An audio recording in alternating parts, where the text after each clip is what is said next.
Alhamdulillah, alhamdulillahilladzi hadana lihada wa ma kunna linahtadiya laula an hadana Allah.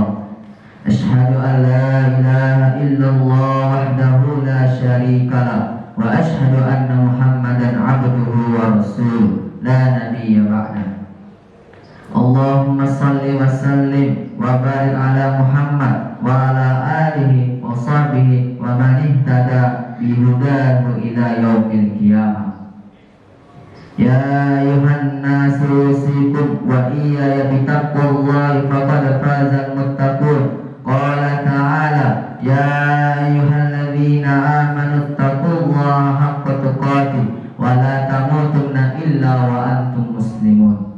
Ya ayyuhalladzina amanu taqullaha wa qulu qawlan sadida yuslih lakum a'malakum wa yaghfir lakum dzunubakum wa may yuti'illaha wa rasulahu faqad faza fawzan 'azima. Ma'asyiral muslimin, jamaah salat Jumat yang dirahmati Allah Subhanahu wa taala.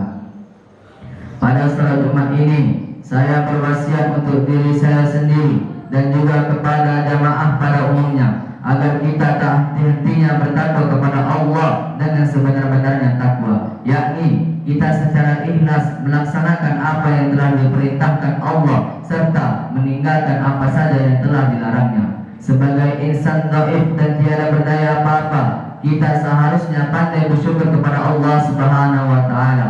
Kita harus melantunkan zikir secara lisan alhamdulillah yang kemudian direalisasikan dengan tindakan. Lalu kita tanamkan dalam hati.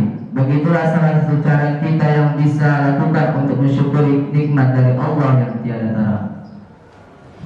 Kemajuan peradaban manusia ditentukan dari sejauh mana manusia itu mengembangkan ilmu yang dimilikinya.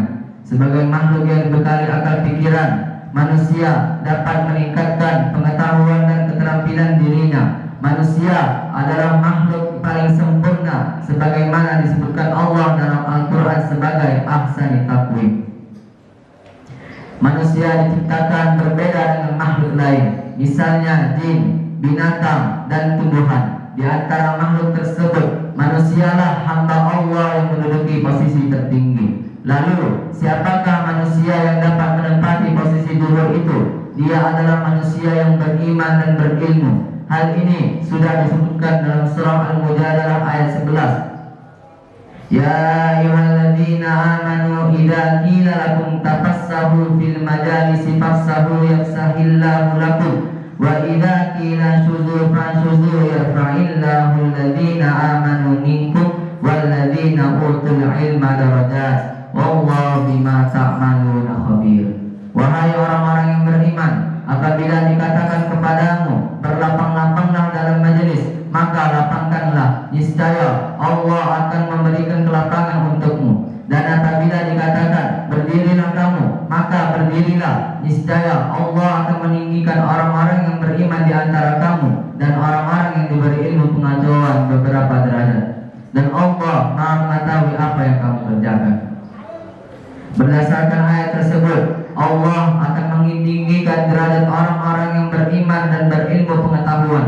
Dengan bekal ilmu, manusia dapat membedakan hal yang benar dan yang salah. Dengan pengetahuan, manusia akan tercerahkan dari kebodohan dan kehinaan. Pepatah mengatakan, ilmu bak cahaya yang bisa menerangi kehidupan. Ilmu ibarat lentera terang yang menunjukkan manusia ke jalan yang benar. Dalam dimensi sosial, manusia yang berpendidikan dan berilmu juga akan dihormati dan mendapatkan tempat di tengah-tengah masyarakat. Masyarakat biasanya memberikan tempat yang istimewa bagi seseorang yang punya ilmu dan mau mengamalkannya. Berkat ilmu, manusia dapat menuju jalan yang dikehendaki oleh Allah. Itulah secuil manfaat secara implisit dari seseorang yang berilmu. Oleh karena itu, mencari ilmu bagi kaum muslimin adalah hal yang wajib, seperti yang disebutkan dalam hadis tersebut. Talabul ilmi fardhatun ala kulli muslimin wal muslimat. Menuntut ilmu adalah kewajiban bagi setiap muslim dan muslimat. Dengan ilmu, pikiran manusia akan terbuka. Dengan pengetahuan, manusia bisa membuat komunitas taklim untuk memaknai ayat-ayat Allah, baik ayat yang tertulis seperti alam, seperti langit, bumi, gunung, bintang, dan sebagainya. Kedudukan orang yang berilmu tentu berbeda dibandingkan orang bodoh, seperti dalam firman Allah Subhanahu wa taala, "Qul hal yastawil ladzina ya'lamuna wal ladzina la ya'lamun." Apakah sama orang-orang yang mengetahui dengan orang-orang yang tidak mengetahui? Quran surah Az-Zumar ayat 9. Allah memberikan tempat yang mulia bagi orang yang mau belajar dan mengembangkan ilmunya, sebagaimana sabda Rasulullah SAW, barang siapa meniti satu jalan untuk mencari ilmu, niscaya dengan hal itu Allah jalankan dia di atas jalan di antara jalan dan surga. Sesungguhnya para malaikat membentangkan sayap-sayap mereka karena ridha terhadap orang yang mencari ilmu. Sesungguhnya seorang alim itu dimintakan ampun oleh siapa saja yang ada di langit dan bumi, dan oleh ikan-ikan di dalam air. Sesungguhnya keutamaan seorang alim atas ahli ibadah seperti keutamaan bulan purnama daripada seluruh bintang-bintang. Sesungguhnya para ulama itu pewaris para nabi. Para nabi itu tidak mewariskan dinar dan dirham, tetapi mewariskan ilmu. Barang siapa yang mengambilnya, maka dia telah mengambil bagian yang banyak. Hadis riwayat Abu Daud. Ma'asyiral muslimin, jamaah salat Jumat yang dirahmati Allah Subhanahu wa taala. Untuk memilih calon pemimpin saja, kita harus mempertimbangkan kadar keilmuan dan pengetahuannya dalam memimpin. Terlebih lagi, pemimpin yang memahami persoalan agama, karena dengan modal tersebut setidaknya ia bisa mengontrol diri agar bertindak, memutuskan masalah, dan mengurusi umatnya dengan baik dan benar sesuai ajaran Islam. Jangan sampai kita salah memilih pemimpin. Ingat, pemimpin adalah orang yang mewakili masyarakat, sebagaimana firman Allah dalam Al-Quran. Nabi Bani Israel mengatakan pada mereka, "Sesungguhnya Allah telah mengangkat Talut menjadi rajamu." Mereka menjawab, "Bagaimana Talut memerintah kami, padahal kami lebih berhak mengendalikan pemerintahan daripadanya, sedang dia pun tidak diberi kekayaan yang cukup banyak." Nabi mereka berkata, "Sesungguhnya Allah telah memilih rajamu dan menganugerahinya ilmu yang luas dan tubuh yang perkasa. Allah memberikan pemerintahan kepadanya siapa yang dikehendakinya, dan Allah maha luas pemberiannya, lagi maha mengetahui." Quran surah Al-Baqarah ayat 247. Untuk itulah kita harus memperdalam ilmu dan pengetahuan kita. Mencari ilmu tiada mengenal waktu dan usia. Manusia yang merasa dirinya pintar sejatinya adalah orang bodoh. Namun manusia yang merasa dirinya bodoh sejatinya ia adalah orang yang mau berusaha dan berkembang. Jika seseorang ingin sukses di dunia, ilmu akan membawanya menuju kesuksesan. Jika ia ingin beruntung di akhirat kelak, maka ilmu pula lah yang akan mendekatkannya ke surga Allah. Dalam riwayat Ibnu Asakir, Nabi SAW bersabda, "Man arada dunya fa'alaihi bil ilmi, wa man arada al-akhirah fa'alaihi bil ilmi, wa man aradahuma fa'alaihi bil ilmi."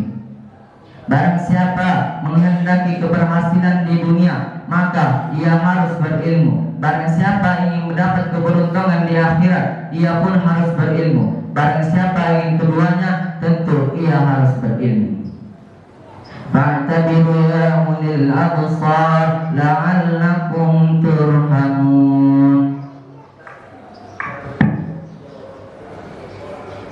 Allahumma shalli ala sayyidina Muhammad wa ala ali sayyidina Muhammad.